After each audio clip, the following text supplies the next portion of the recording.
Good morning friends. ધોરણ 12 ઘન અવસ્થા ચેપ્ટરની અંદર આપણે શુભ શરૂઆત કરી ચૂક્યા છીએ. આજે આપણે ઘન અવસ્થાની અંદર કંઈક નવા પ્રશ્નો શીખવા માટે જઈ રહ્યા છીએ. એનો આજનો પહેલો પ્રશ્ન છે એકમ કોષ એટલે શું, તેના પ્રકારો સમજાવો. મિત્રો, એકમ કોષ કોને કહેવાય? જેને ઇંગ્લિશમાં આપણે કહીએ છીએ યુનિટ સેલ. યુનિટ સેલ એકમ કોષ કોને કહેવાય એના વિશેની આપણે વાત કરવા માટે જઈ રહ્યા છીએ કે ભાઈ એકમ કોષ કોને કહેવાય. એકમ કોષ પહેલા અહીં આપણે વ્યાખ્યા કરી કે ભાઈ એકમ કોષ કોને કહેવાય. એકમ કોષ કોને કહેવાય? એકમ કોષ સ્ફટિક રચનાનો, સ્ફટિક લેટિસ અથવા રચના નો નાનામાં નાનો ભાગ કે જેનું અનેક વખત પુનરાવર્તન કરવાથી સ્ફટિક બને છે. આવા નાનામાં નાના ભાગને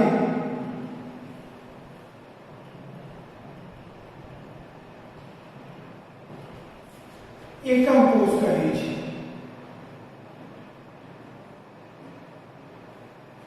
મિત્રો, કોઈ સ્ફટિક હોય, ધારો કે આપણી પાસે એક આ સ્ફટિક છે, આ એક ઘન છે, આ એક સ્ફટિક છે.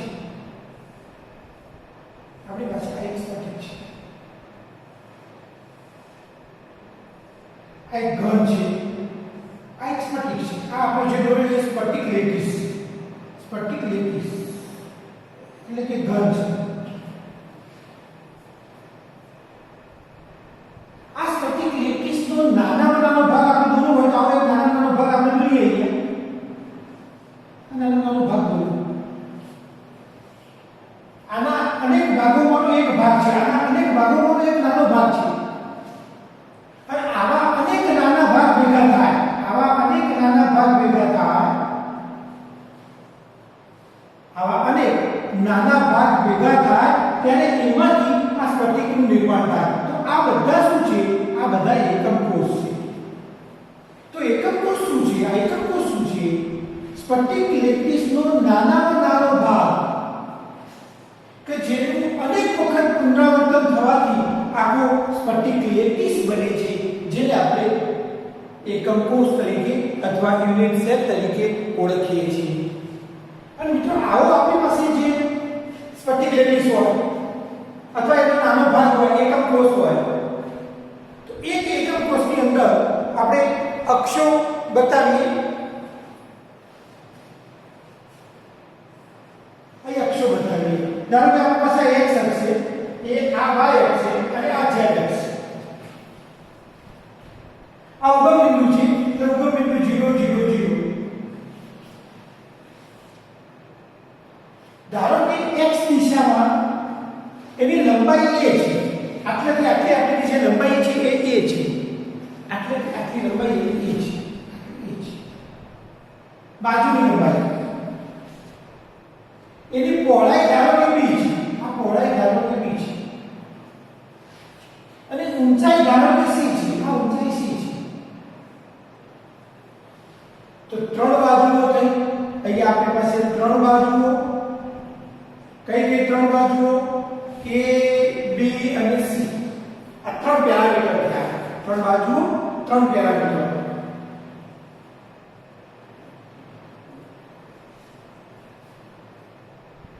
હવે ધારો કે x અક્ષ અને y અક્ષ વચ્ચેનો ખૂણો, આ જે ખૂણો છે, આ ખૂણો એને હું આલ્ફા કહું. x અને z અક્ષ વચ્ચેનો ખૂણો હું બીટા કહું. અને z અને y અક્ષ વચ્ચેનો ખૂણો હું ગેમા કહું.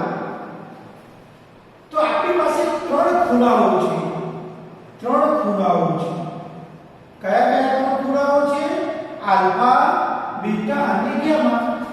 તો ત્રણ પેરામીટર્સ બીજા થયા. તો આ જે સમઘનની રચના થઈ એ સમઘનની રચનાની અંદર કુલ 6 પેરામીટર્સ છે. કયા 6 પેરામીટર્સ? 3 બાજુઓ છે અને 3 ખૂણાઓ છે. બાજુઓની લંબાઈ, પહોળાઈ અને ઊંચાઈ અનુક્રમે a, b અને c છે. તેના ખૂણાઓ આલ્ફા, બીટા અને ગામા છે. તો અહીંયા 3 અને 3 કુલ 6 પેરામીટર્સ આ સમઘનની અંદર રહેલા છે. અને મિત્રો આવા જે સમઘન છે, આવો જે નાનો એક ભાગ છે એકમ કોષ છે, એ એકમ કોષના પ્રકારો કેટલા હોય એના પ્રકારો વિશે આપણે વાત કરીએ કે બેટા કેટલા પ્રકારોમાં એનું વિભાજન કરી શકાય. તો આવા એકમ કોષના હું પ્રકારો વિશે વાત કરું તો પ્રકાર મિત્રો એકમ કોષના મુખ્ય બે પ્રકારો છે. એકમ કોષના મુખ્ય બે પ્રકારો છે. કયા કયા બે પ્રકારો? તો એક તો આદિમ અને કેન્દ્રિત. એક આદિમ એકમ કોષ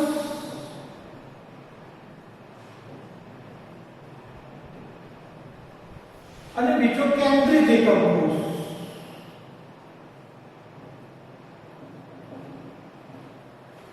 એક આદિમ એકમ કોષ અને બીજો કેન્દ્રિત એકમ કોષ. એટલે પ્રિમિટિવ કહેવાય અને આને સેન્ટર્ડ કહેવાય.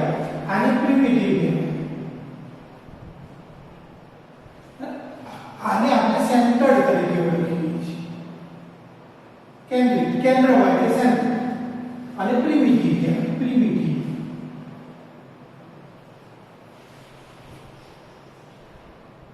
અને કેન્દ્રિત એકમ કોષના પાછળ 3 પ્રકારો છે. કેન્દ્રિત એકમ કોષના પાછળ 3 પ્રકારો છે. કયા કયા?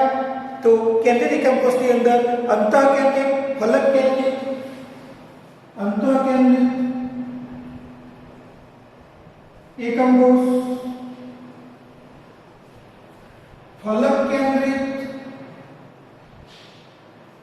એકમ કોષ અને અંત કેન્દ્રિત એકમ કોષ. અંતને આપણે શેડો પણ કહીએ છીએ. આ અંતઃ છે, આ અંતઃ અને આ અંત છે. એના વચ્ચેનો ભેદ સમજો. આ અંતઃ, આ અંતઃ અને અહીંયા છે અંત. અંત એના વચ્ચેનો ભેદ તમને ખબર હોવી જોઈએ. અંતઃ અહીંયા છે ફલક શબ્દ. અને ફલકને કહેવાય બાજુ. ફલકને કહેવાય બાજુ પણ કહી શકાય. તો મિત્રો અહીંયા એકમ કોષના મુખ્ય બે પ્રકારો છે. આદિમ એકમ કોષ જેને પ્રિમિટિવ કહેવાય, કેન્દ્રિત એકમ કોષ જેને સેન્ટર્ડ કહેવાય. સેન્ટર એટલે કેન્દ્ર. અને કેન્દ્રિત એકમ કોષના પાછા 3 પ્રકારો છે. અંતઃકેન્દ્રિત, ફલક કેન્દ્રિત અને અંત કેન્દ્રિત. અંત, અંતઃ અને અંત બે વસ્તુ જુદી છે. હવે મિત્રો આદિમ એકમ કોષ કોને કહેવાય? અંતઃકેન્દ્રિત કોને કહેવાય? ફલક કેન્દ્રિત કોને કહેવાય? અને અંત કેન્દ્રિત કોને કહેવાય? આ એકમ કોષની આપણે આકૃતિ દોરીને ચર્ચા કરવા જઈ રહ્યા છીએ અને સમજવા માટે જઈ રહ્યા છીએ. મિત્રો ધારો કે આપણી પાસે આ એક નાનો એકમ કોષ છે. આ આપણી પાસે એકમ કોષ છે. આપણી પાસે એકમ કોષ છે.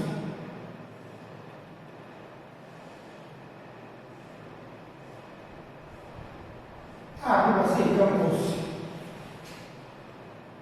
આ એકમ કોષના ખૂણાઓ કેટલા છે? ધારો કે આપણો રૂમ છે મિત્રો, તો આ રૂમના ટોટલ ખૂણાઓ કેટલા? તો જો ખૂણાઓ જોઈએ તો 1 2 3 4 5 6 7 અને 8. 8 ખૂણા. આ રૂમને આપણે સમઘન તરીકે લઈએ, આ રૂમને એકમ કોષ તરીકે લઈએ તો આ રૂમના ખૂણાઓ તમે જોઈ શકો છો મિત્રો. 1 2 3 4 5 6 7 8. અહીંયા 8 ખૂણો ક્યાં છે? તો અહીંયા 8 ખૂણા જુઓ.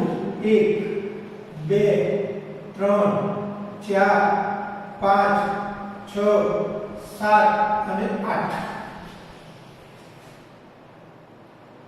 તો સમઘનના 8 ખૂણા ઉપર 8 પરમાણુઓ અણુઓ કે આયનો જો ગોઠવાયેલા હોય તો તેવા એકમ કોષને આપણે આદિમ એકમ કોષ અથવા પ્રિમિટિવ એકમ કોષ તરીકે ઓળખીએ છીએ. શું છે?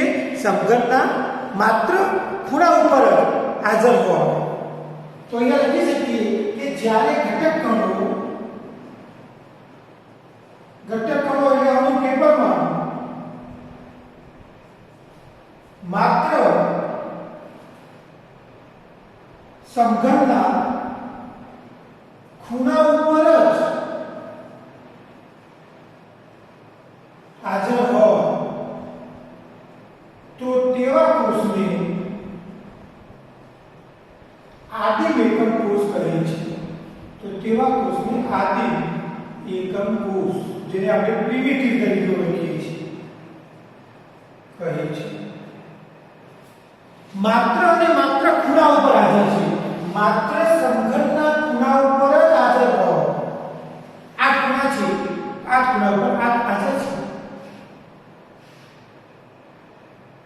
હવે અહીંયા અંતઃકેન્દ્રિત એકમ કોષ કોને કહેવાય? તો અંતઃકેન્દ્રિત એકમ કોષની અંદર કેવું હોય? તો આપણો આ ધારો કે આપણી પાસે એકમ કોષ છે.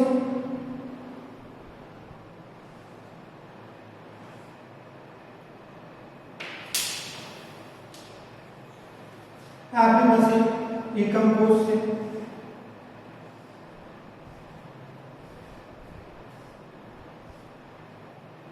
આ એકમ કોષ. એ એકમ કોષના 8 ખૂણા ઉપર 8 પરમાણુઓ તો બતાવી દેવાના. 8 ખૂણા ઉપર 8 આપણે બતાવી દઈએ.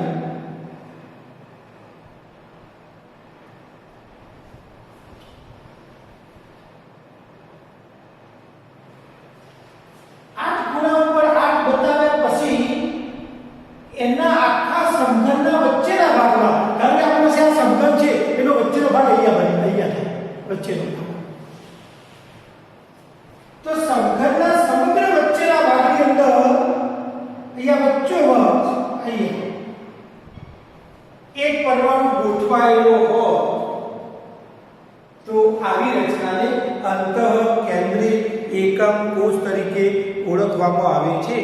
મીન્સ કે આવા એકમ કોષમાં ખૂણા ઉપર રહેલા કણો ઉપરાંત, એટલે કે ખૂણાઓ પ્લસ અંતઃકેન્દ્રની અંદર ગોઠવાયેલો હોય. અંતઃકેન્દ્રમાં એક પરમાણુ. આ ખૂણા ઉપર આટલો ખરા જ. અહીંયા કેટલા પરમાણુ હોય? અહીંયા પરમાણુની સંખ્યા 8 છે. અહીંયા પરમાણુ = 8. અહીંયા પરમાણુ બરાબર 8 છે. અને અહીંયા પરમાણુ ગણવા હોય તો આની અંદર પરમાણુ બરાબર 8 + 1 બરાબર 9 પરમાણુ છે. કારણ કે 8 ખૂણા ઉપર 8 છે અને સમગ્ર ઘનના મધ્યભાગની અંદર, સમગ્ર ઘનના મધ્યની અંદર એક પરમાણુ ગોઠવાયેલો છે.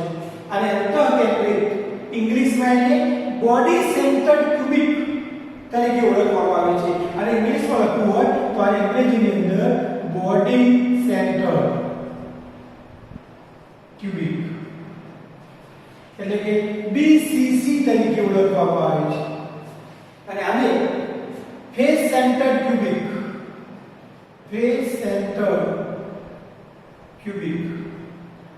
એટલે કે એને FCC તરીકે ઓળખવામાં આવે છે. અને આને એન્ડ સેન્ટર્ડ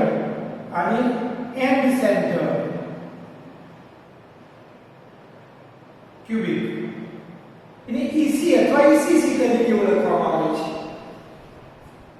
અને આદિમ એકમ કોષને સિમ્પલ ક્યુબિક એટલે એને SC તરીકે ઓળખવામાં આવે છે. SC, BCC, FCC, EC વગેરે. ફલક કેન્દ્રિતમાં કેવું હોય?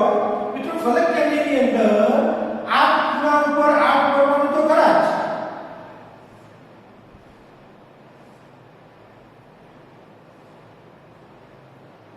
ખૂણા ઉપર 8 પરમાણુ તો ખરા જ. 8 ખૂણા ઉપર 8 ખરા જ.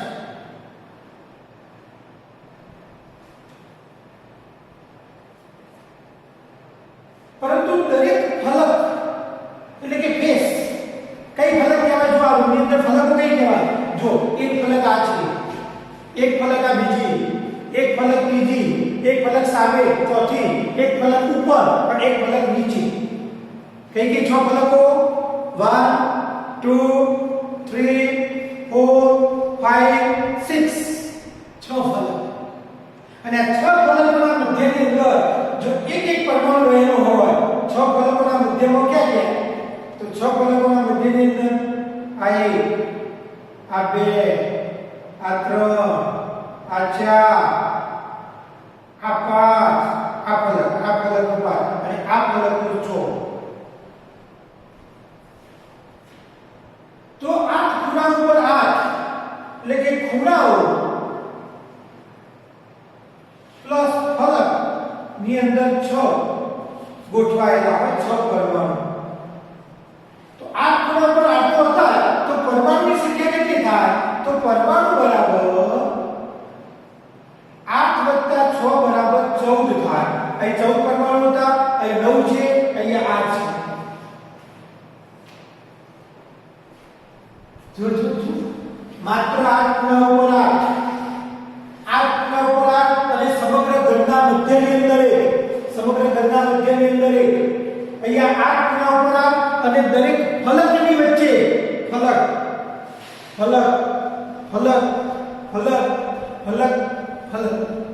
દરેક ફલકની વચ્ચે. તો કુલ પરમાણુ 8 તો હતા જ ખૂણાઓ પર, આ ખૂણાઓ પર 8 તો હતા અને ફલકની મધ્યની અંદર બીજા 6 આવે, તો કુલ 14 પરમાણુ વડે આ એકમ કોષ બનેલો છે. અંત કેન્દ્રિકની અંદર કેવું હોય? તો મિત્રો અંત કેન્દ્રિકની અંદર આપણા જે એકમ કોષ છે, આ આપણો જે એકમ કોષ છે,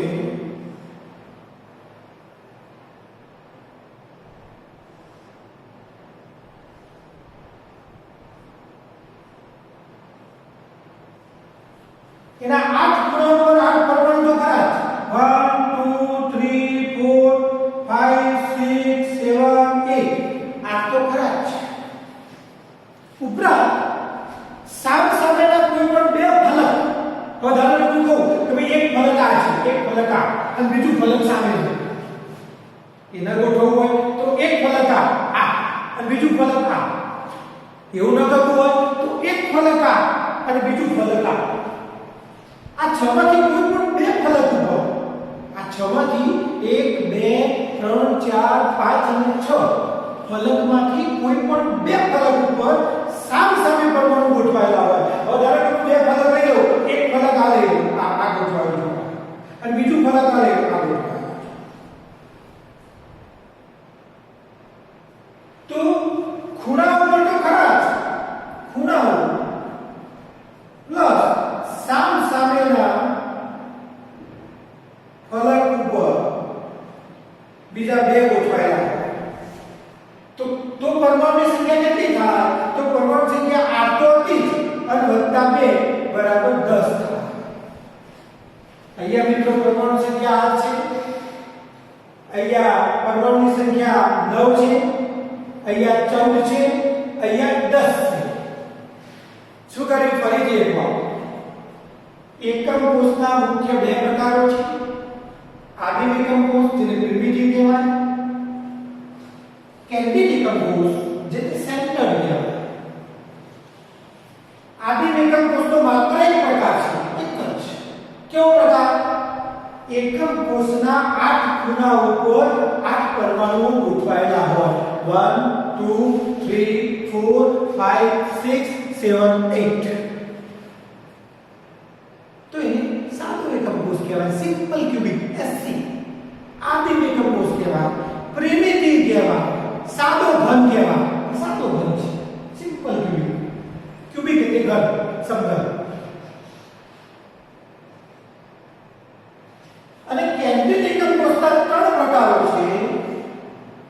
નંબર 1 અંતઃકેન્દ્રિત એકમ કોષ જેને શોર્ટમાં BCC કહે છે.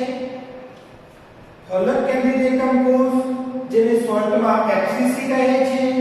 અને અંત કેન્દ્રિત એકમ કોષ જેને શોર્ટમાં ઈસી કહે છે. હવે મિત્રો આ જે સાદો હતો એમાં 8 ખૂણા ઉપર 8 ગોઠવાયેલા હતા. એ તો આ ત્રણેયમાં છે, જુઓ ત્રણેયમાં છે. 8 ખૂણા ઉપર 8 જુઓ, 8 ખૂણા ઉપર 8 ખૂણા ઉપર 8 બધામાં. એટલે 8 તો ખરા, જો બધામાં 8 તો ખરા. અહીંયા 8 છે, અહીંયા 8 છે, અહીંયા 8 છે. ઉપરાંત સમગ્ર ઘનના મધ્યમાં અહીં વચ્ચોવચ, સમગ્ર ઘનના મધ્યમાં વચ્ચોવચ જો એક પરમાણુ ગોઠવાયેલો હોય તો તેવા એકમ કોષને અંતઃકેન્દ્રી એટલે 8 + 1 એટલે ટોટલ 9 થઈ જાય. એફસીસી ની અંદર ફલક કેન્દ્રની અંદર 8 ખૂણા ઉપર તો 8 ખરા જ. સાથે સાથે દરેક ફલક, આ ફલક કહેવાય, આ ફલકનું મધ્ય, આ ફલક કહેવાય, ફલકનું મધ્ય, આ ફલક કહેવાય, ફલકનું મધ્ય, પેલું સામેનું ફલક કહેવાય, ફલકનું મધ્ય, આ ઉપરવાળું ફલક કહેવાય, ફલકનું મધ્ય, આ નીચેવાળું ફલક કહેવાય, ફલકનું મધ્ય. તો દરેક ફલકના મધ્યમાં એવા 6 ફલકો છે.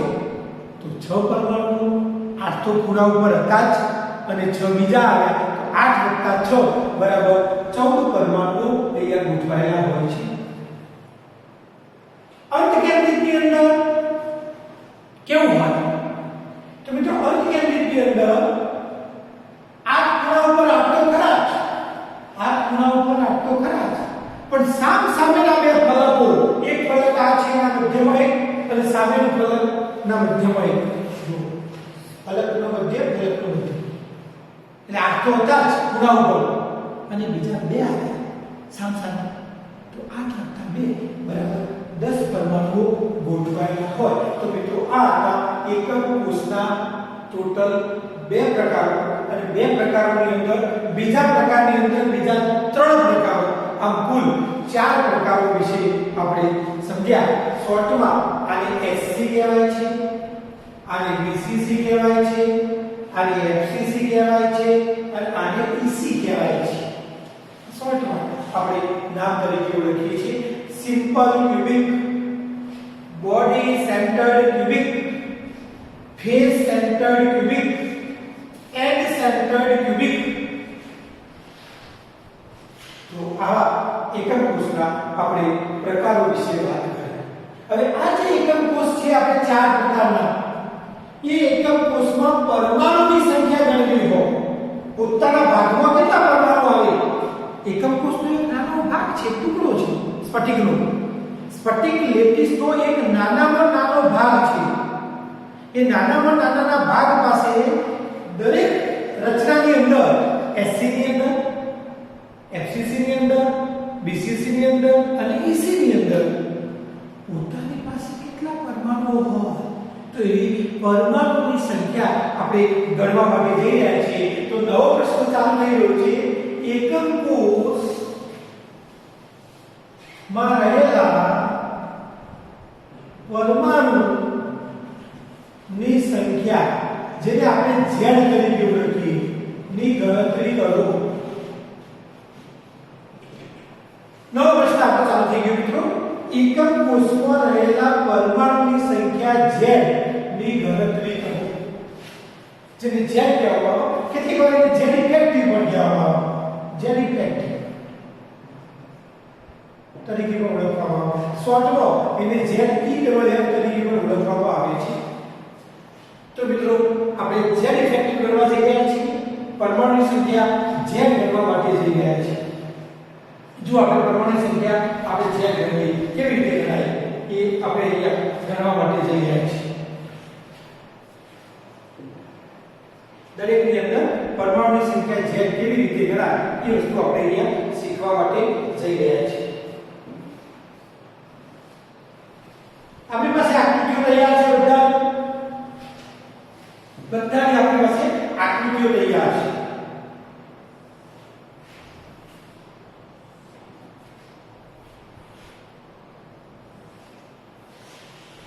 હવે મિત્રો પરમાણુની સંખ્યા Z ગણવા માટે આપણે જઈ રહ્યા છીએ કે પરમાણુની સંખ્યા દરેક એકમ કોષમાં રહેલા પરમાણુની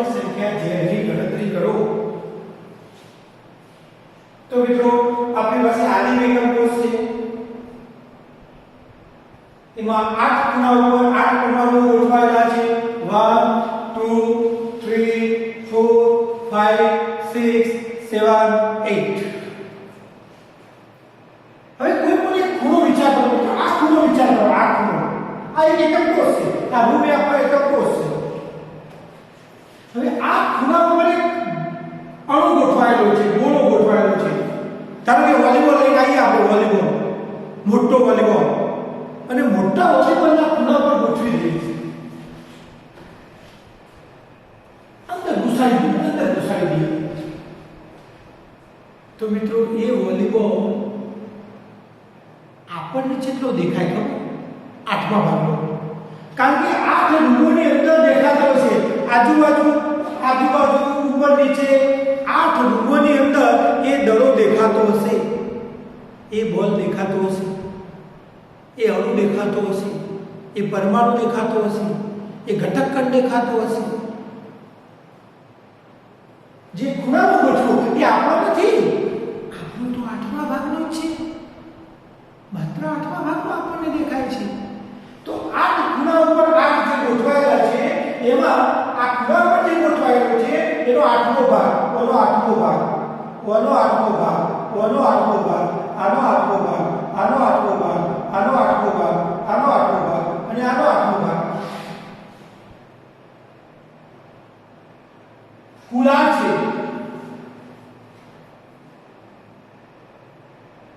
તો મિત્રો એક આવા 8 પરમાણુ છે તો 8 પરમાણુનો એક 88મો ભાગ આપણી રૂમની અંદર ગણાય 8 પરમાણુ જો ઓનો એક 88મો ભાગ ઓનો એક 88મો ભાગ ઓનો એક 88મો ભાગ ઓનો એક 88મો ભાગ એક 88 તો 8 ગુણ્યા 1 88 એટલે કે આપણી પાસે તો માત્ર એક જ પરમાણુ છે આપણી પાસે માત્ર એક જ પરમાણુ આને z કહેવાય z બરાબર 1 માત્ર આપણી પાસે એક જ પરમાણુ છે તો સાદા ઘનની અંદર એક જ પરમાણુ હોય તમે આવું પણ કરી શકો 1 88 +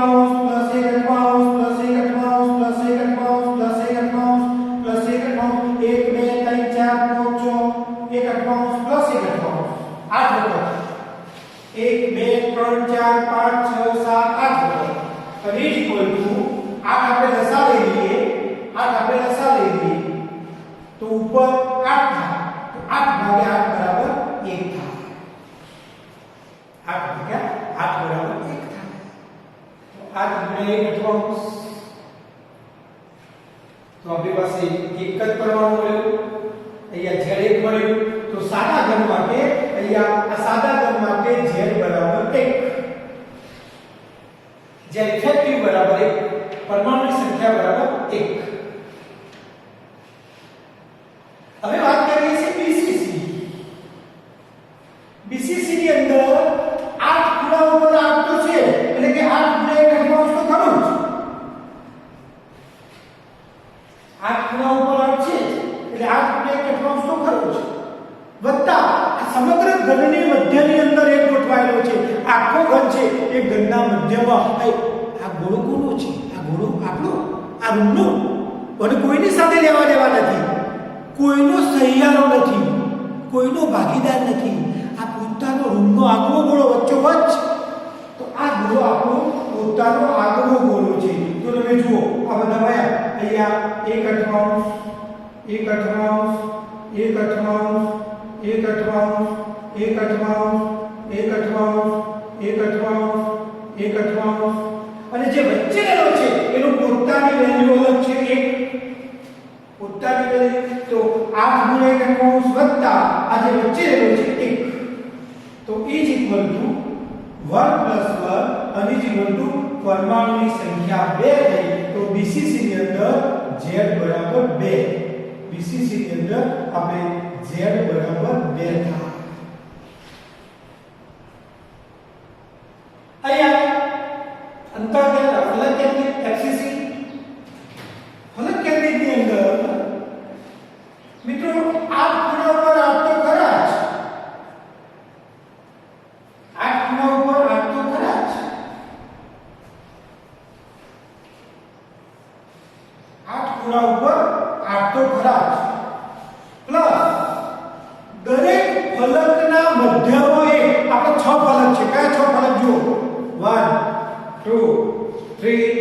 4 5 6 क्या चलो 1 2 3 4 5 6 છ ફલક છે હવે મિત્રો એક ગોળો ગોઠવ્યો છે એક ગોળો ગોઠવ્યો આ ફલકના મધ્યની અંદર એક ગોળો ગોઠવ્યો અંદર ઘુસાડ્યો છે ગોળો ઘુસાડ્યો છે એ ગોળો કોનો કહેવાય આપણો ના કહેવાય આપણો અડધો કહેવાય અડધો બાજુની રૂપમાં હોય અડધો બાજુની રૂપમાં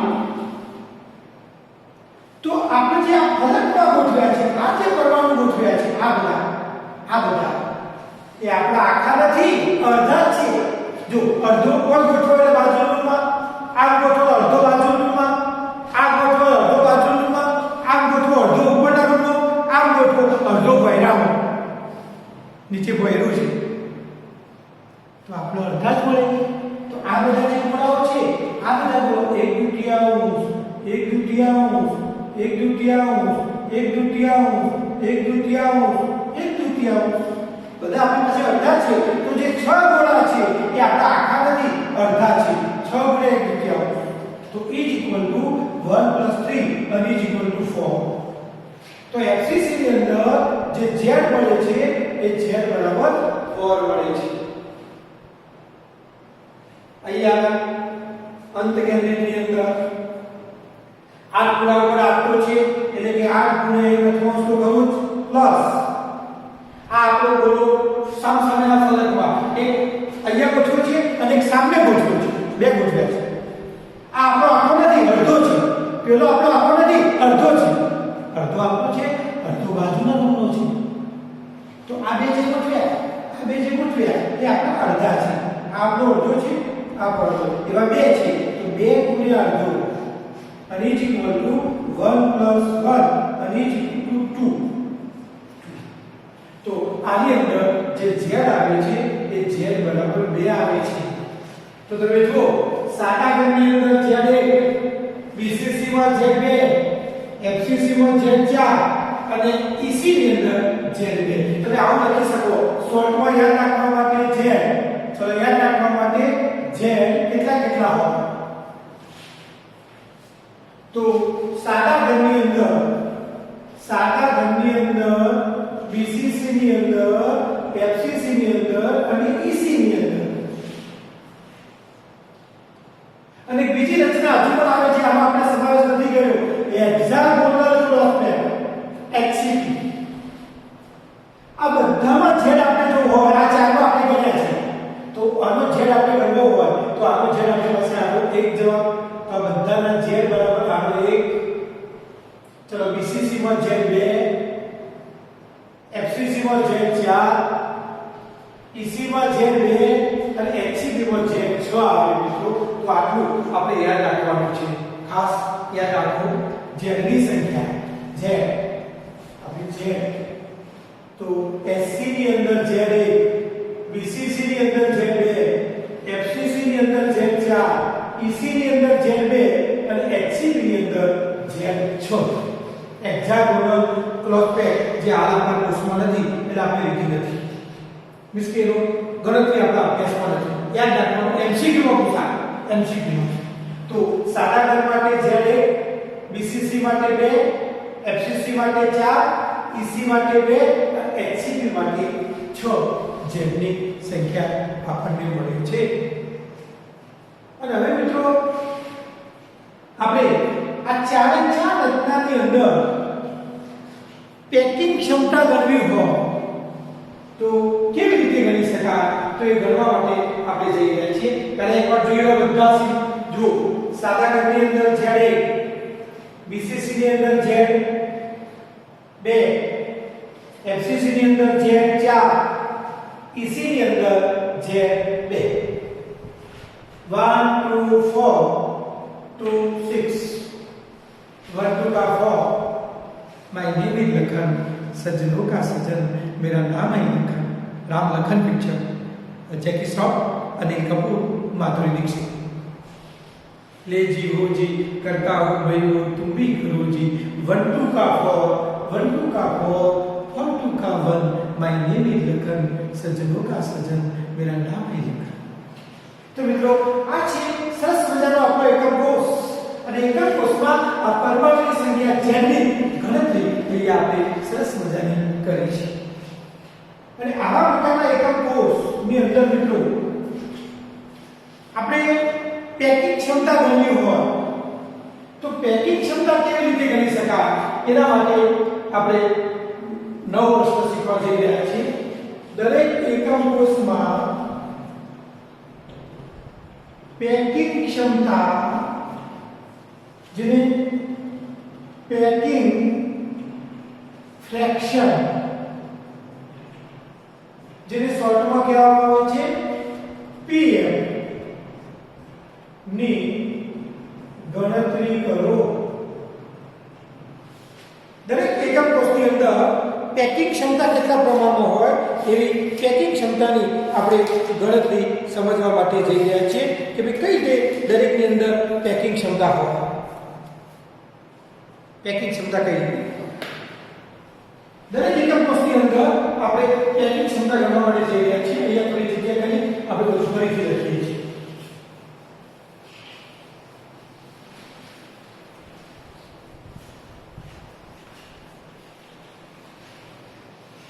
પહેલું મિત્રો નંબર 1 સાદો ઘન જેને આપણે સિમ્પલ ક્યુબિક કહીએ છીએ. SC માં PF ની ગણતરી સાદા ઘનની અંદર આપણે પહેલા PF ની ગણતરી કરવા માટે જઈ રહ્યા છીએ. એ પહેલા મિત્રો PF નું એક સરસ મજાનું સૂત્ર રાખી લઈએ. PF બરાબર પરમાણુની સંખ્યા જે ગુણ્યા 4/3 પાઈ r ઘન ગુણ્યા 100 ભાગ્યા a ઘન. આ સૂત્ર આપણે બધા યાદ રાખીશું. આના આધારે આ એકમ કોષનું કદ છે, આ એકમ કોષનું કદ છે, આ સમઘનનું કદ છે. આટલું સૂત્ર આપણે બધા ખાસ યાદ રાખીશું. અને આ સૂત્રના આધારે આપણે પેકિંગ ક્ષમતા કરવા જઈ રહ્યા છીએ. પહેલી વાત તો એ સાદા ઘન માટે પરમાણુની સંખ્યા Z બરાબર 1 હોય છે.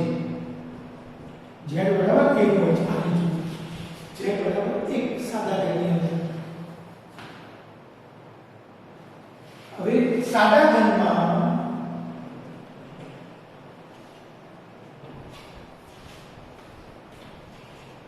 એ બરાબર 2r હોય છે. એ બરાબર કેવી રીતે એ બરાબર 2r સમજીએ. આ એ બરાબર 2r ક્યાંથી આવ્યા સમજીએ. મિત્રો આપણી પાસે ધારો કે એક ઘન છે. આપણી પાસે એક એકમ કોષ છે. એક નાનો આપણી પાસે એકમ કોષ છે.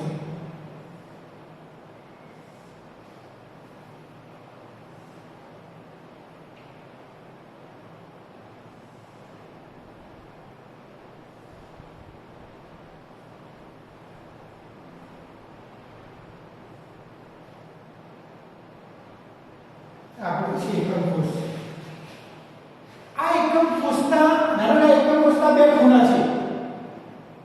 8 ખૂણા છે. ટોટલ 8 ખૂણા છે. આ બે ખૂણાની વાત કરીએ તો અહીંયા જે ગોળો ગોઠવાયેલો છે ગોળો મોટો હોય, મોટો ગોળો. અહીંયા ગોળો મોટો ગોળો.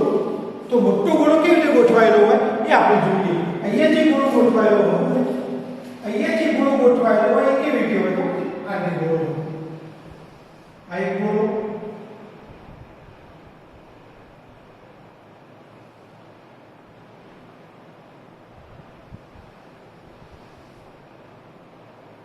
આ બીજું ગોળ. આ બે ગોળા. અને એ બંને ગોળાના કેન્દ્રો, આ ગોળાના કેન્દ્રોની આપણે વાત કરીએ. આ ગોળાના આપણે કેન્દ્રોની વાત કરીએ.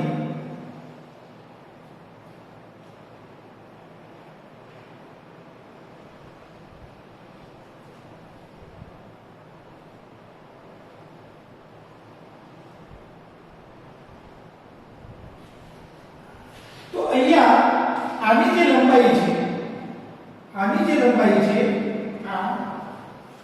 આ ગોળાનું જે કેન્દ્ર આટલું ટોટલ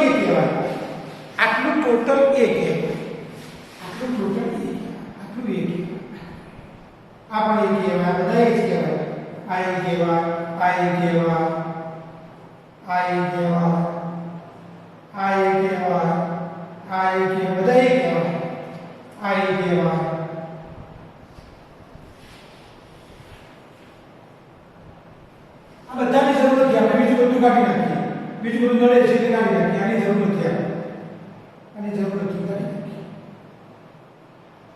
હવે જોજો મિત્રો, આ એક કહેવાય.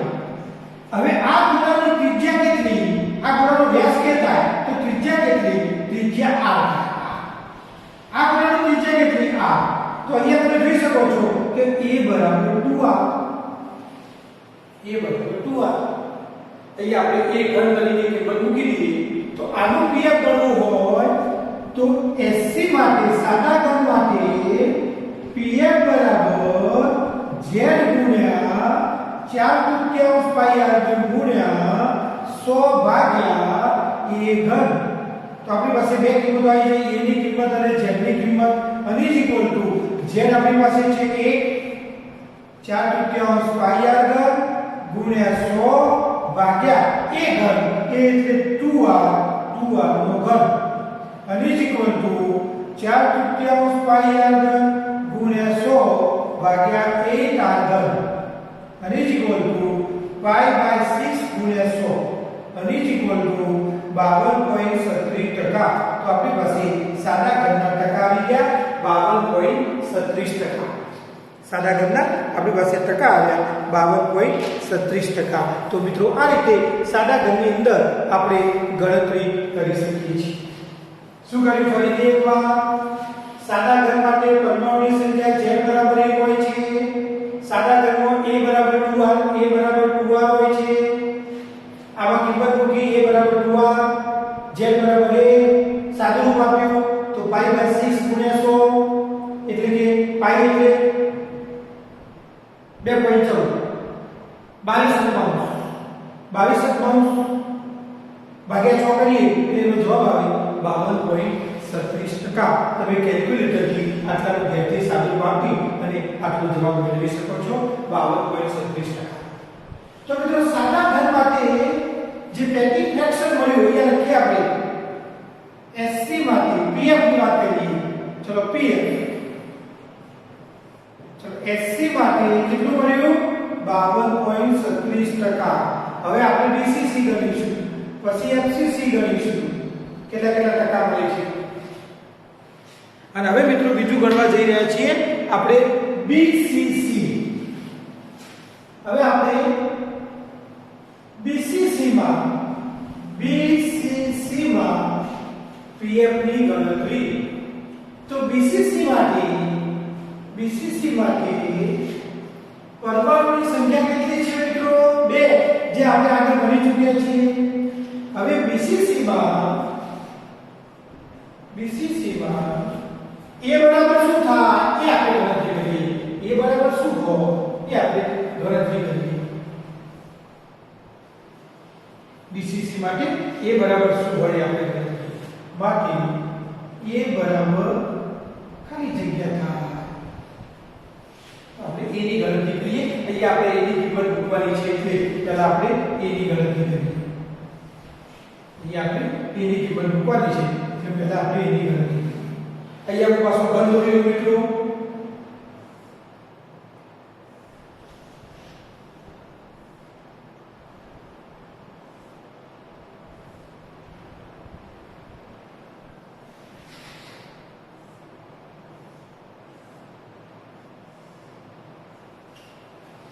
અહીંયા પાછું સરસ મજાનું ઘન દોરેલું.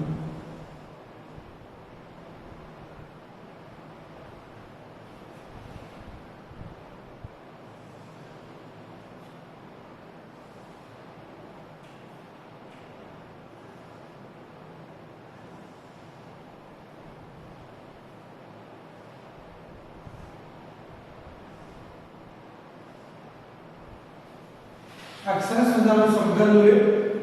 આ સમઘનના મારે વિકર્ણ સમજાવવો છે મિત્રો. વિકર્ણ કોને કહેવાય, અંતઃવિકર્ણ કોને કહેવાય, વિકર્ણ કોને કહેવાય એ આપણે સમજીએ મિત્રો. આમાં 6 ફલકો છે. આ પહેલું ફલક, આ બીજું ફલક, આ ત્રીજું ફલક, આ ચોથું ફલક, આ પાંચમું ફલક, આ સાતમું ફલક. એ ફલક પરનો વિકર્ણ આપણે જો નક્કી કરવો હોય, ધારો કે આપણી પાસે આ ફલક એક છે, આ ફલક આ નીચેનું ફલક છે, આ નીચેનું ફલક, એનો વિકર્ણ નક્કી આ વિકર્ણ કહેવાય. આ વિકર્ણ આ જોયું એ ફલકનું વિકર્ણ કહેવાય. આ ફલકનું વિકર્ણ. આ ફલકનું વિકર્ણ, ફલકનું વિકર્ણ, ફલકનું વિકર્ણ, ફલકનું વિકર્ણ, ફલકનું વિકર્ણ, એવા 6 ફલકના 6 વિકર્ણો હોય. 6 ફલકો. આ એક ફલકનું આ વિકર્ણ, આ બીજો વિકર્ણ, આ ત્રીજો વિકર્ણ, ચોથો વિકર્ણ, પાંચમો વિકર્ણ, છઠ્ઠો વિકર્ણ. આ વિકર્ણ તમે વિકર્ણ આમથી આમ કરી શકો અથવા આમથી આમ કરી શકો. બે એક જ કહેવાય. તમે આ ખૂણા ઉપરથી આ ખૂણા ઉપર વિકર્ણ દોરી શકો છો. આ વિકર્ણ. અથવા આ ખૂણા ઉપરથી આ ખૂણા ઉપર દોરી શકો. આ વિકર્ણ. અને અંતઃ વિકર્ણ કોને કહેવાય? આપણે બતાવીએ તો ફલકનું વિકર્ણ છે. મિત્રો આખા ઘનની વચ્ચેથી પસાર થાય. પહેલા કેન્દ્રથી આ કેન્દ્ર ઉડ્યા, પહેલા કેન્દ્રથી આમાં અંતઃ વિકર્ણ ફલક એવું લાગે પેલું કેન્દ્ર લેવું.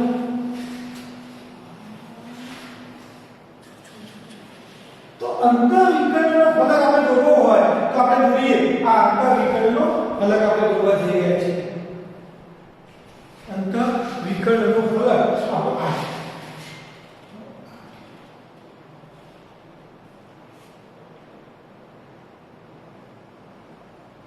આખો અંતઃ વિકર્ણનો ફલક થયો.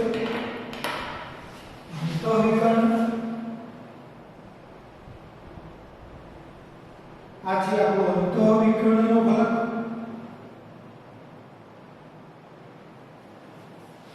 અંતઃ વિકર્ણ અને આ ફલક પરનો વિકર્ણ. આ જે છે આપણી પાસે આ એ ફલકનો વિકર્ણ. બે વિકર્ણ આપણી પાસે હાજર છે. એક અંતઃ વિકર્ણ, એક અંતઃ વિકર્ણ અને એક ફલક પરનો વિકર્ણ. હવે મિત્રો આ જે અંતઃ વિકર્ણ છે અને આ ફલક પરનો વિકર્ણ છે. હવે આ ફલક પરનો જે વિકર્ણ છે એની બાજુની આ લંબાઈ ધારો કે b છે, આની લંબાઈ ધારો કે b છે અને આની લંબાઈ ધારો કે c છે. તો અહીંયા લખી દઉં ફલકના વિકર્ણની લંબાઈ બરાબર b.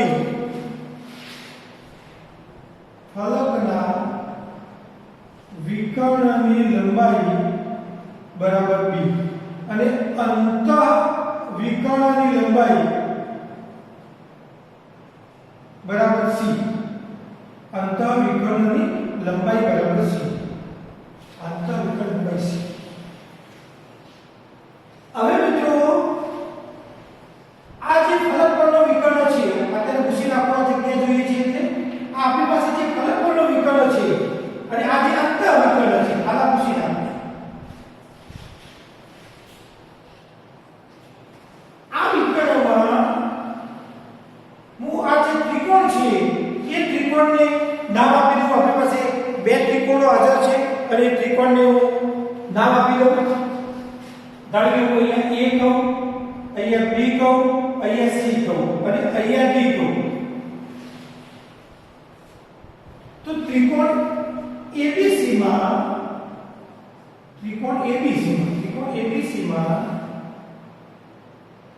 કર્ણ B નો square is equal to B નો સ્ક્વેર is AB નો સ્ક્વેર AB નો square is equal to BC નો સ્ક્વેર પ્લસ AC નો સ્ક્વેર. BC નો સ્ક્વેર પ્લસ AC નો સ્ક્વેર. હવે મિત્રો ખબર છે આ બાજુની લંબાઈ b હોય, આ બાજુની લંબાઈ પણ b હોય, આ a હોય. સોરી, બાજુની લંબાઈ a હોય, આ બાજુની લંબાઈ a હોય અને લંબાઈ a છે. તો is equal to AB નો સ્ક્વેર એટલે કે b square is equal to BC નો square a square plus AC નો square a square and therefore b square બરાબર 2a સ્ક્વેર. therefore b બરાબર √2a. આવું એક સમીકરણ આપણી પાસે આવ્યું. હવે મિત્રો આ અંતઃ વિકર્ણની વાત કરીએ. આ અંતઃ વિકર્ણની વાત કરીએ. આ આપણી પાસે a હોય તો અંતઃ વિકર્ણમાં જે c સ્ક્વેર છે એટલે કે AD square is equal to આ ત્રિકોણ આપણે લઈએ છીએ. હવે આપણે આ ત્રિકોણ લઈ રહ્યા છીએ. આ ત્રિકોણ આપણે લઈ રહ્યા છીએ. હવે તો AD નો square is equal to DB square square plus ba square, db square plus ba square, db નો સ્ક્વેર પ્લસ ba સ્ક્વેર અને ઇઝ ઇક્વલ ટુ db નો સ્ક્વેર, db એટલે કે a square plus ba square, એટલે b square અને is equal to a square અને b square શું છે જુઓ 2a square plus 2a square અને is equal to 3a square. પણ ad સ્ક્વેર બરાબર શું છે જુઓ, ad સ્ક્વેર બરાબર c સ્ક્વેર, c સ્ક્વેર બરાબર 3a સ્ક્વેર, તો c બરાબર √3a, c બરાબર √3a. પરંતુ મિત્રો એક પરમાણુની આપણે પરમાણુ ગોઠવીએ તો જો એક પરમાણુ આ, બીજો પરમાણુ આ, ત્રીજો પરમાણુ આ અને ચોથો પરમાણુ આ અને ચારે પરમાણુની ત્રિજ્યા આ ટોટલ જે ત્રિજ્યાની આપણે ગણતરી કરીએ તો આની અંદર આ એવા ટોટલ 4 આ થાય, 4 ત્રિજ્યાઓ થાય. તો 4 ત્રિજ્યા મૂકીએ અહીંયા તો c બરાબર 4r અને 4r બરાબર √3a and therefore a બરાબર 4r by √3. આપણું કિંમત આવી a બરાબર 4r by √3, a બરાબર 4r by √3. હવે આપણી પાસે a બરાબર 4r by √3 જે કિંમત આવી એ કિંમત આપણું જે સૂત્ર છે જેનું આપણું જે સૂત્ર છે pf નું, તો pf બરાબર z ગુણ્યા 4/3 પાઈ r ગુણ્યા 100 ભાગ્યા a ક્યુબ અને ઇઝ ઇક્વલ ટુ આપણી પાસે z હાજર છે અને a હાજર છે. ચલો pcc માટે z 2 છે, 2 ગુણ્યા 4/3 પાઈ r ગુણ્યા 100 ભાગ્યા a છે આપણે એ ગણ્યું છે 4r by √3 નો ઘન. અને મિત્રો આનું જો સાદુરૂપ આપવામાં આવે તો એ આપણો જે આન્સર મળે છે એ આન્સર આપણો 68% જેટલો મળે છે. આ આન્સર આપણો 68%, pf બરાબર 68%. તો BCC માટે pf આપણી પાસે જવાબ આવ્યો 68%. આ કિંમત ખાસ તમારે યાદ રાખવાની. અને MCQ પણ પૂછાય છે, MCQ આ એક્ઝામ ની અંદર ખાસ પૂછાય છે a બરાબર 4r by √3. આ BCC માટે આપણે પેકિંગ ફ્રેક્શન કરી લીધું, પેકિંગ ક્ષમતા ગણી લીધી. હા, પેકિંગ ક્ષમતાની અને સંકુલન ક્ષમતા તરીકે પણ ઓળખવામાં આવે છે. આ પેકિંગ ક્ષમતાને ઘણી વખતે આ લોકો કહે છે સંકુલન ક્ષમતા તરીકે પણ ઓળખવામાં આવે છે. અલગ અલગ પ્રકારની બધી ગણતરી છે. અને હવે મિત્રો છેલ્લું FCC ની અંદર પેકિંગ ક્ષમતા આમાં ગણવી છે આપણે FCC માં પેકિંગ ક્ષમતા ગણવા જઈ રહ્યા છીએ. તો હવે જે ગણવા જઈ રહ્યા છીએ FCC માં પેકિંગ ક્ષમતાની ગણતરી FCC માં. અહીંયા એ બરાબર કેટલો જવાબ લાયા 4r by √3 આવો જવાબ લાવ્યા. તો ચલો આપણે ગણવા માટે જઈ રહ્યા છીએ FCC માટે pf પેકિંગ ફ્રેક્શન એટલે કે સંકુલન ક્ષમતા એટલે કે પેકિંગ ક્ષમતા. તો અહીંયા પાછો z બદલી જશે અને આ બદલી જશે. ચલો FCC માટે z કેટલા છે 4. ચલો a કેટલા થાય ગણીએ. a કેટલા થાય આપણે ગણવાના છે, FCC માટે. તો મિત્રો FCC માટે પાસે ફરીથી એકવાર આકૃતિ દોરો. આ આપણું આપણી પાસે સમઘન છે.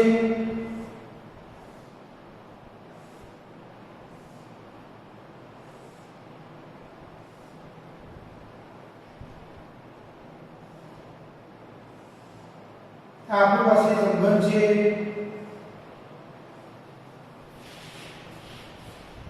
આ સમઘનમાં આ આપણે ફલક છે, આ આપણું ફલક છે, આ આપણું ફલક લઈ, આ આપણું ફલક છે. અને આ ફલકની નો વિકર્ણ થયો, આપણો આ થયો એ ફલકનું વિકર્ણ થયું. આપણું ફલકનું વિકર્ણ આપણે ડી કહીએ છીએ. આને ત્રિકોણ લઈએ A B C.